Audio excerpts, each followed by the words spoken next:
మన దేశంలో ఏదైనా సరే పెరగడమే తప్ప తరగడం ఉండదు. జనాభా పెరుగుతుంది, పప్పు ఉప్పుల ధరలు పెరుగుతాయి, నిరుద్యోగం పేదరికం పెరుగుతాయి. ప్రభుత్వాలు చెప్పే అభివృద్ధి అంకెలు కూడా మామూలుగా పెరుగుతాయి. ఓటర్ల సంఖ్య కూడా పెరుగుతూ ఉంటుంది. కానీ ఈసారి ఎన్నికల్లో సీన్ రివర్స్ అయింది. ఒకటి కాదు, రెండు కాదు, ఏకంగా 115 ఎంపీ నియోజకవర్గాల్లో ఓటర్ల సంఖ్య తగ్గిపోయింది. ఇవి విపక్షాలు ప్రాతినిధ్యం వహిస్తున్న సీట్లు కావడం, అభ్యర్థుల మధ్య గట్టి పోటీ ఉన్నవి కావడం గమనార్హం. 5 దశల పోలింగ్ వరకు లెక్కలు తీసిన కాంగ్రెస్ పార్టీ 2019 ఎన్నికలతో పోలిస్తే మూడో వంతు సీట్లలో ఓటర్ల సంఖ్య తగ్గడంపై అనుమానాలు వ్యక్తం చేస్తుంది. ఆయా నియోజకవర్గాల్లో జనాభా తగ్గుదల, వలసలు వంటి కారణాలతో ఓటర్ల సంఖ్య తగ్గిందా, లేకపోతే ఉద్దేశపూర్వకంగా తగ్గించారా అని ఎన్నికల సంఘాన్ని ప్రశ్నిస్తోంది. Congress data analytics department chairman Praveen Chakravarty 5 దశల వరకు జరిగిన పోలింగ్ వివరాలను విశ్లేషించారు. 427 నియోజకవర్గాల్లో పోలింగ్ జరగగా 115 నియోజకవర్గాల్లో ఓటు వేసిన ఓటర్ల సంఖ్య తగ్గింది. 27% నియోజకవర్గాల్లో ఇలాంటి ట్రెండ్ అనూహ్యమని ప్రవీణ్ ఆందోళన వ్యక్తం చేస్తున్నారు. ఓటర్ టర్నౌట్ తగ్గిన సీట్లలో అధికార విపక్షాల మధ్య గట్టి పోటీ ఉందని, అత్యధిక సీట్లలో విపక్షాల లీడర్లు ఎంపీలుగా ఉన్నారని ప్రవీణ్ తెలిపారు. ఓటర్ల టర్నౌట్ తగ్గిన సీట్లు తమిళనాడు, కేరళ, ఉత్తరప్రదేశ్, మహారాష్ట్ర, మధ్యప్రదేశ్, రాజస్థాన్లలో ఉన్నాయని వివరించారు. ప్రవీణ్ చక్రవర్తి తెలిపిన వివరాల ప్రకారం దేశవ్యాప్తంగా 5 విడతల ఎన్నికల్లో 50 కోట్ల మందికి పైగా ఓటు వేశారు.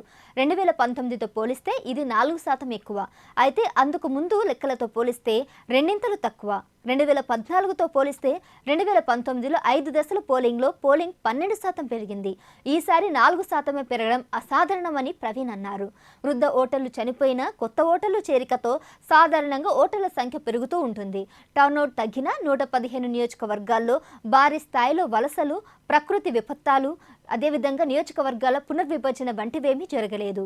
గతంలో పోలిస్తే తక్కువ మంది పోలింగ్ బూతులకు రావడానికి కారణం ఓటర్ల సంఖ్య తగ్గడమేనని ప్రవీణ్ అంచనా వేశారు. 2019 ఎన్నికలతో పోలిస్తే ఓవరాల్గా పోలింగ్ శాతం కూడా తగ్గింది.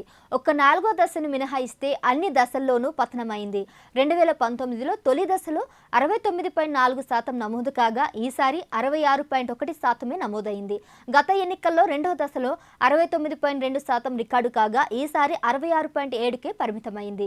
మూడో దశ పోలింగ్ గతంతో పోలిస్తే 3% తగ్గి 65.68%గా నమోదైంది. 4వ దశలో మాత్రం 3.65% పెరిగి 69.16కు చేరింది. 5వ దశలో 2% తగ్గి 62కు పరిమితమైంది. పోలింగ్ శాతం తగ్గడానికి చాలా కారణాలుంటాయని, అయితే మూడో వంతు సీట్లలో ఓటర్ల సంఖ్య తగ్గడం ఆందోళన కలిగిస్తుందని ప్రవీణ్ అంటున్నారు. దీనిపై ఇప్పటి వరకు నిర్ధారణకు రావడం సరికాదని ఈసీనే వివరణ ఇవ్వాలని కోరుతున్నారు. సాధారణంగా పోలింగ్ పర్సెంటేజ్ తగ్గితే విపక్షాలకు అనుకూలమని భావిస్తుంటారు. ప్రభుత్వంపై వ్యతిరేకతతో ఓటర్లు పోలింగ్కు వెళ్లలేదని చెప్తారు. అన్ని సందర్భాల్లో ఈ అంచనా నిజం కాకపోవచ్చు. కానీ ఓటర్ల సంఖ్య తగ్గడం జనరల్ ట్రెండ్కు విరుద్ధం. గత ఎన్నికలతో పోలిస్తే 5 దశల వరకు 258 నియోజకవర్గాల్లో పోలింగ్ పర్సెంటేజ్ తగ్గిందని, 88 నియోజకవర్గాల్లో ఓటర్ల సంఖ్య తగ్గిందని ఎన్నికల సంఘం కూడా చెప్తుంది. చేతాడంత క్యూలు, ఎండలు, అభ్యర్థులపై వ్యతిరేకత వల్ల పర్సెంటేజ్ తగ్గిందని సరిపెట్టుకోవచ్చు. కానీ 100కు పైగా సీట్లలో ఓటర్ల సంఖ్య ఎందుకు తగ్గిందో అంతు చిక్కడం లేదు. బోగస్ ఓట్ల ఏరువేత, మరణాలు, ఇతర ప్రాంతాలకు వలసలు అన్ని నియోజకవర్గాల్లో ఉండేవి. వాటి ప్రభావం ఈసారి మరింత అధికంగా ఉందా? తగ్గుదలకు స్పష్టమైన కారణాలేంటి అన్న ప్రశ్నలకు ఈసీ సమాధానంతోనే సంతృప్తికర సమాధానం వస్తుంది.